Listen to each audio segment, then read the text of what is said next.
मुर्गी ने बत्तख से शादी कर ली तो मुर्गा बोला हम मर गए थे क्या? तो मुर्गी बोली शादी तो मैं तुमसे ही करना चाहती थी, मगर माँ चाहती थी कि लड़का नेवी में हो।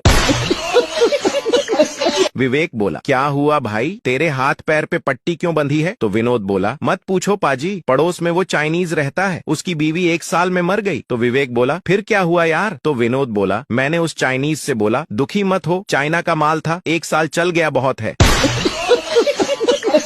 जब पहली बार इंसान ने मछली का शिकार किया तो मछली ने इंसान को श्राप दिया कि हे इंसान, तुम भी एक दिन नेट में फंसोगे और बाहर नहीं निकल पाओगे। आज मछली का श्राप सच हो गया है। अदालत में अगर आदमी को कसम खिलाने की जगह 4 पैग पिलाए जाएं, तो सच के बाहर आने की ज्यादा संभावना है। भारत एक अकेला ऐसा देश है जहां अगर स्त्री सीधी है तो उसे गाय बोलते हैं और आदमी सीधा हो तो उसे गधा कहा जाता है। पति बोला इस जीवन से मैं तंग आ गया हूँ, हे प्रभु मुझे उठा ले। तो पत्नी बोली नहीं भगवान, मेरे पति से पहले मुझे उठा ले। तो पति बोला हे प्रभु मैं अब अपनी मर्जी को वापस लेता हूँ, तू इसकी ही सुन ले।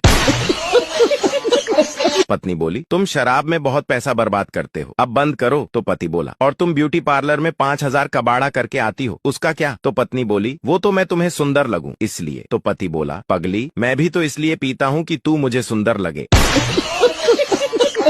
मंटू को चिड़ियाघर में नौकरी मिली। उसने शेर के पिंजरे को ताला नहीं लगाया तो अफसर बोला तुमने शेर के पिंजरे को ताला क्यों नहीं लगाया? तो मंटू बोला क्या जरूरत है, इतने खतरनाक जानवर को कौन चुराएगा? अफसर बेहोश।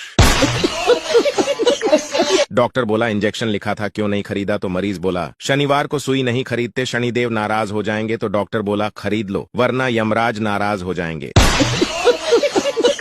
पहले राबड़ी बिहार की सीएम बनी, फिर चाय वाला भारत का पीएम बना और अब पनीर सेल्वम तमिलनाडु के सीएम बन गए। माँ सच कहती हैं दूध में वाकई बहुत शक्ति है।